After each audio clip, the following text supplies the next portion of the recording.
Hey, what's going on, dudes? PowerStroke here. Hope everyone's having a great day. Check it out. I'm working on a 2005 6-liter diesel. It's got oil in the coolant. I'm replacing the oil cooler, and I'm going to show you how that's done.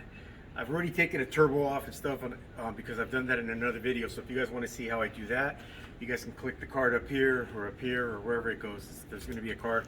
I'll link it or I'll put it in the description. But now that I got the turbo off, I'll show you how to take the oil filter housing off. The fuel filter housing is part of the same thing. The intake manifold, and we'll go from there. Then I'll show you how to rebuild an oil cooler and go back together. All right, get you in a minute. All right, to take off the oil filter and fuel filter housing, you got to take off the fuel lines, and the oil filter has 4 T45 Torx bolts holding it on. That's simple. You just get a T45 Torx, a long extension, you break them loose, then you zip them out. For the fuel lines, you got 11/16 or 18, 3/4 or 19, and 21 or 7/8 to take off the fuel lines. Make sure you take them off. These are double nutted, so sometimes it'll come right off. You can zip it off. Sometimes it'll spin. Why take the chance? I always just grab my nut and try to break it loose. Once it's broken loose, that's one. You do the same thing with this one and with this one over here. All right, let me get those out. It's easy. You know how to do it now. Then I'll show you how to take off the Torx. Go. All right, so one thing I forgot to mention is you can see the zip ties that are right here. Right now it's not that big a deal. I got the fan shot out and the fan stator, but if you're doing this job without taking it out, and when you loosen these nuts, man, if they slide, they get hidden behind the. See, I put them everywhere. The zip ties. If they get lost, it's hard to find them. You got to snake them out with a magnet, and it's not that it's hard to get them. It's just that they're loose, and you're using a small magnet, and then there's a harness there, and you're trying to fight with it to get it out. Not that big of a deal. Also, remember when you pay attention when you take this apart. If you look at this housing, you can see there's a little O-ring, and there's one there, one here, and one on this side. On this side over here, for this line, there's a banjo bolt that has 2 washers on it. Make sure you don't drop the second washer. I was telling you about the Torx. I already cracked them loose, but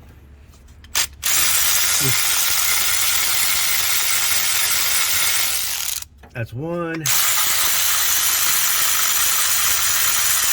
That's 2. That's 3.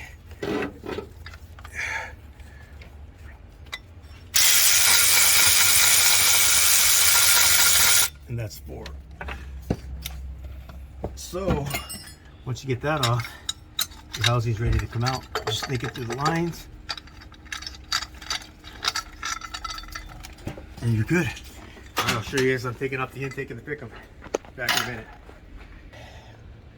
All right, this is the fuel injector control module. On the back, there's a bracket that this little bracket goes on top of, and you got 2 8mm bolts that feed into that bracket. They go through the same on the back side. Looks just like that. And then on the front, this bracket sits up here like this. This goes into the ducting for the turbo, and you got 2 10s that go here, and they come off like this. You know, and this is supposed to be studded, where it's got 2 studs like that, and you just got to put the FICM over it and put the bolts on. But these were broken, and I found these. They had bolts with 8mm heads sticking up. I guess it still secured it, and it wasn't hard to take off. And then they had the 10mm above it, so it still secured it, but just, you know, it was just not the way it's supposed to go. Doesn't matter. I figured it out. Not that big of a deal. And that's the fuel injector control module. It's got 3 connectors. There's a clip push-in tab right here, and one on the back side. You squeeze them, open it, and pull them off. All 3 of them disconnect the exact same way. All right, that's the FICM. All right, guys, so now this is the injector harness. I pulled it off. There's 8 injectors, obviously. I had to pick them off. Only 2 of those harnesses come to the injector harness. One of them goes to the main engine harness. To get the injector harness, you see these little clips. You just push them in and you can pull the injector out. Some people pull them out so they slide out, but then you have the risk of losing the clips, and it's not worth it if you ask me. So always make sure you just pull the injector harness out. Gets it out of the way nice and easy. Then you just disconnect all your harnesses and you get this. You know, I usually just strap it up, get it out of the way so I can slide the intake out. There's 16 intake manifold bolts, and there's one more clamp in the back. I don't know if you can see it way back here where my hand is. Let me see. You see it? Where my hand is, there's a clamp right there. That's got an 11 millimeter, yeah, you can see it. It's got an 11 millimeter nut on a bolt. It's just like the turbo, same style. You take that off, then you got a little hose right here that you got to disconnect from the EGR cooler to the oil cooler. You pull that hose out, set a rag right here because some coolant's gonna come out, so that way it doesn't go down the back of the engine. A little bit of coolant will catch. And you take off the 16 intake manifold bolts and you're ready to go. My bolts are already all ready to come off. Everything's ready except the hose. I'm gonna pull off the hose right now and take off the intake. I'll be right back. All right, I took all the hardware out, which is the 16 intake manifold bolts. I got the clamp loose on the back. I did drop the nut. I'm gonna have to fish that out. But I'm just telling you because I want you guys to know, you know, shit happens when you're working on stuff. No one's perfect except Chris Fix. Chris Fix is freaking awesome. I've never seen him ever do anything wrong. And I'm not bagging on him because I actually like Chris Fix. I think he gives people who are remedial at this confidence to think they can do this work. And that's awesome for two reasons. One, people who can't afford to pay a mechanic, it gives them the opportunity to work on their own vehicles because he gives them that confidence. And two, the people who just want to be like, yeah, I can do it. And then they get halfway through it. That makes me some more money because they're like, oh, dude, there's no way I'm going to be able to do this. They have to call PowerStroke you, and then I'll be able to go down there and make some money.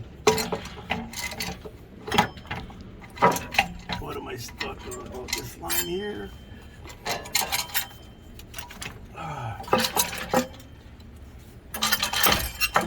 Pull out my creeper a little bit.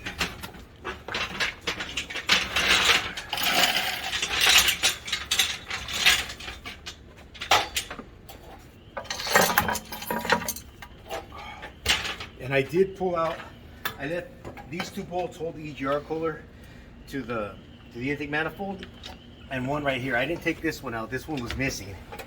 This one was already missing. So what are you gonna do? You know, I just put, that way it held it in so it all came out together, nice and easy. We'll clean this up a little bit.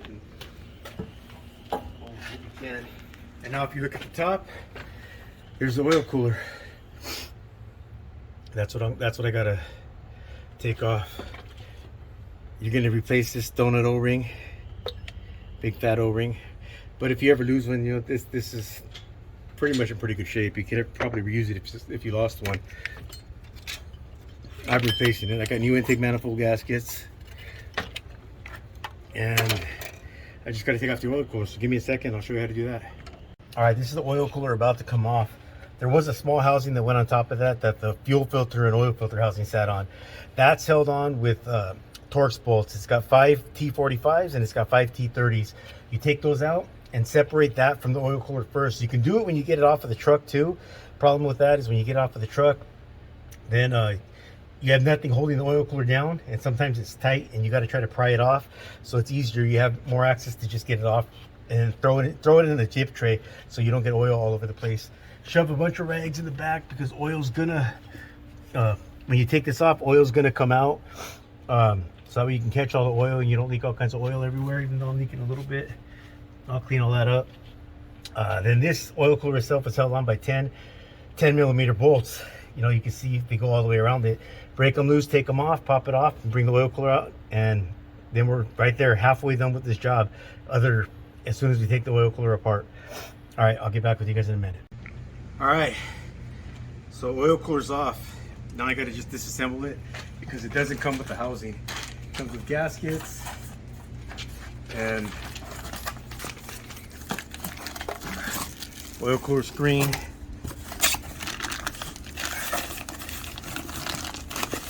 And it comes with the oil cooler. So what I gotta do is I gotta take this Oh, I dropped the nuts. I already put both of it. But this is the heat exchanger part of it, the radiator part of it. I gotta disassemble that from here. Not that big of a deal. I got two 13s. One's right here. One's on the ground. They go right here. I got a couple of 13s right here. I take those apart, and then I'll show it to you in a minute when it's disassembled. All right, here's the oil cooler part. Here's the new oil cooler. I got the O-rings on. I got them greased up. I got the new O-rings in here and here and here and right here. I got this one taken out. This pops out of this hole that sticks out right there. It's a little pipe. Just press it out and then press it back in. Pop it out with the little hammer and force it back in. See where it goes. And then you be careful your O-rings don't fall off, but you set this on and you oil cooler set.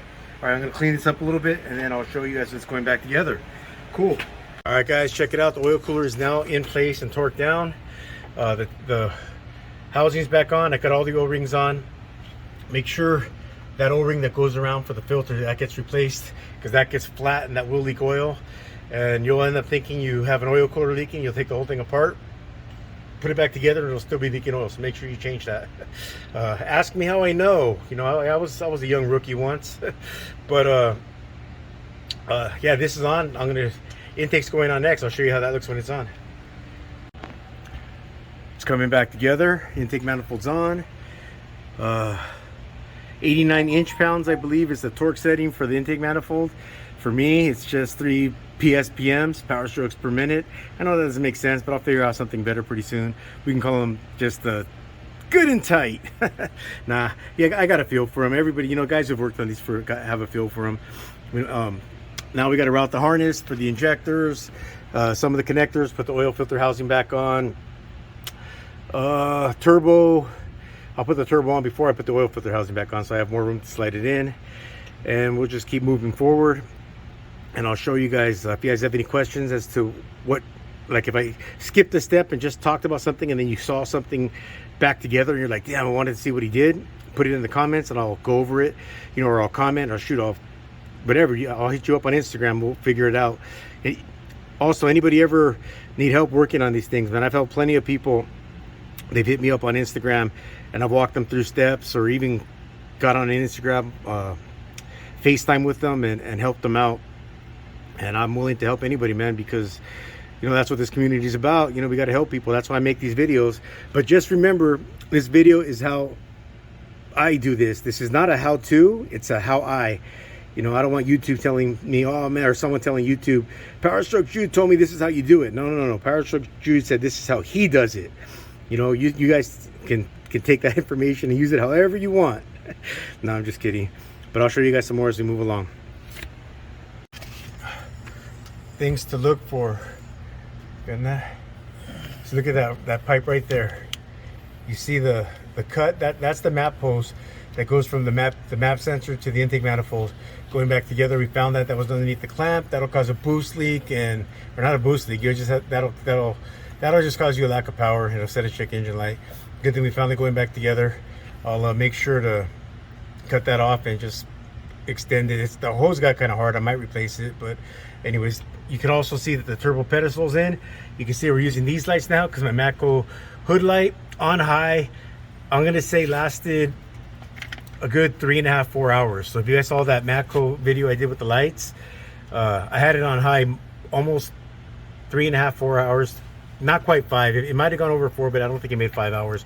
Then it just died, but it worked great, man. But now we're using some small lights. You can see we still got some good light down there. No light on my camera right now. But pedestal's in, harness is routed, the drain tube is in for the turbo. So I'm gonna move forward. All right. So this is the piece I cut off. Hose went on back fine, still clamped on, but you can see where it was clamped on. That was right on the pipe.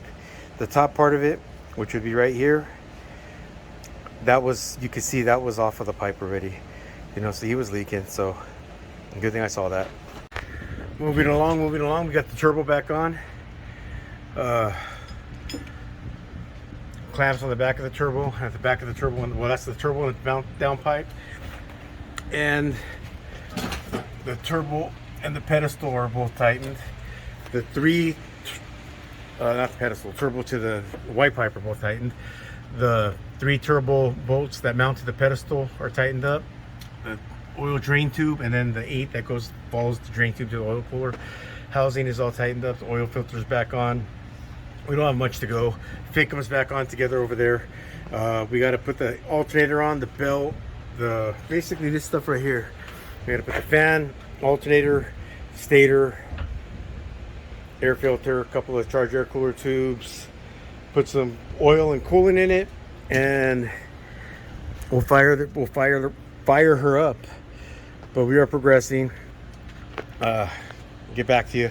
It's cool. We were working in the sun, and now we had a canopy. All right, so now you can see we have I've got the fan shroud, fan stator back together. I've got the upper hose and lower hose are back together. I've still got to put the charge air cooler that goes to the turbo there, and to the charge air cooler right there. It's a charger cooler. I call it a CAC tube. CAC standing for charge air cooler. Another CAC tube that goes there and right there. Those are both fastened with clamps that have 11 millimeter nuts on them on all 4 sides. That is ducting to the turbo. It's for the air filter, and then the air filter fills in this gap right here. That spot right there is for the degas bottle or coolant reservoir or coolant tank, whatever you want to call it. Diesels, they call them degas bottles. Don't ask me why, I couldn't tell you. Someone put it in the comments if they know. Yeah, I work on diesels for a long time. Never thought to ask that. Didn't really concern me.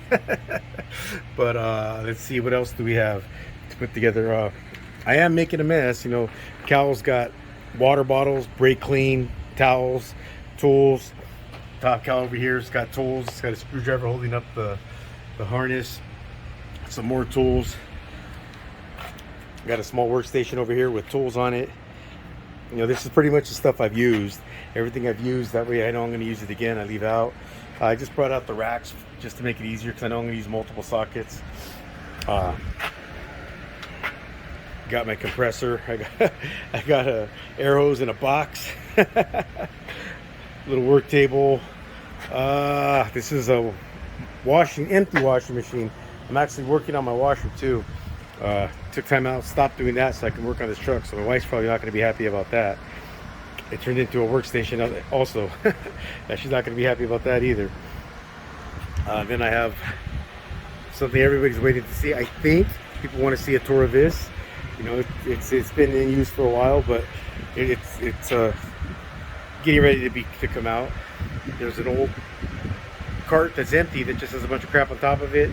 It's an ugly, man. It's just horrible in there right now. A lot of stuff done. It was nice and neat, but you know, I'm looking for something breaks. I'm looking for something. Doesn't matter.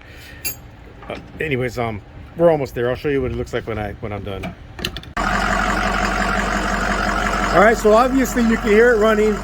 The job's done. Well, kind of done. I still got to flush the cooling system. I don't have coolant in it right now. I just have water and some degreaser to get the oil out of the system. I'm going to run it with degreaser a couple times, then run it with water by itself a couple times, and then I'll get some coolant in it. But this is what it looks like, complete. I'm going to show some before, middle, and after pictures, and I'm going to put them somewhere in here. Probably try to put them right here. And now that you saw those pictures, you saw what it looked like when I started this morning, what it looked like a couple hours later, and then what it looked like a couple hours later again. We started this morning. Let me see. Got to the restaurant probably about 8:30, 9. So we probably started about 9 o'clock. Started between 9 and 9:30. So we went to go eat. Bad idea, because I ate some big giant breakfast burrito. And I wasn't feeling it. But got started about 9. It's about 4 now. And it takes a long time to film. Even though I didn't do a lot of filming, there's a lot I cut out. But you know, to film and it makes the job longer. This job probably should have taken about 4 or 5 hours. But you know, taking 6.5, 7 hours ain't no big deal. Hope you guys enjoyed this. If you have any questions, put it in the comments. All right, guys, this vehicle, I'm The last thing I had to do was I was just driving this so I could flush the cooling system, but it had a cooling system, filtration system. It's made by Sinister. Other companies make it. I always buy them from Sinister. It's just easy. They're easy to get, easy to install. As you can see, it's got, I'll show it to you when I'm done too, but this is the cap. It's got a hose that tees follow it, and you cut the heater hose and it tees in right there. And then if you follow it this way, you get to the bottom, the hose that goes to the degas bottle, and you cut that hose and it tees in right there, and it filters it with the Wix filter. The filter is 24070. This filter feels like it weighs about 3 pounds. It's crazy. I don't know if you can see in there, but see what's coming out.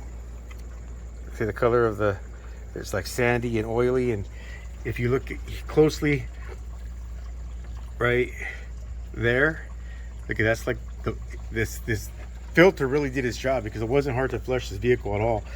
Oil stuck in there and made that all night 30 and heavy.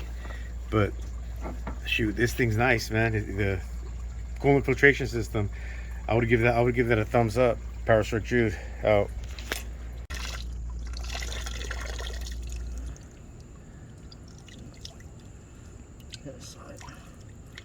Here's what it looks like when it's all put together.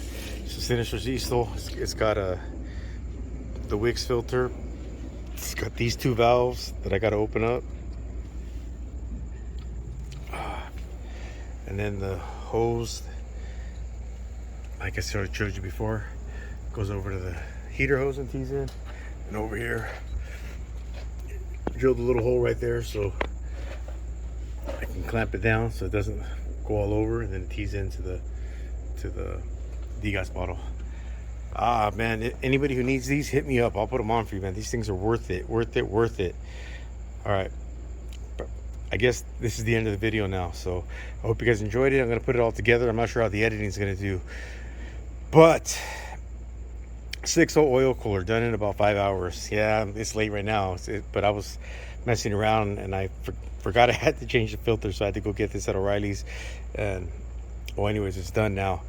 So please, everyone, hit the like button, share the video, subscribe, hit the notification button. But I guess video's over, so like, comment, share, subscribe, ring that bell. Until next time, keep on keeping on. PowerStroke Jude out.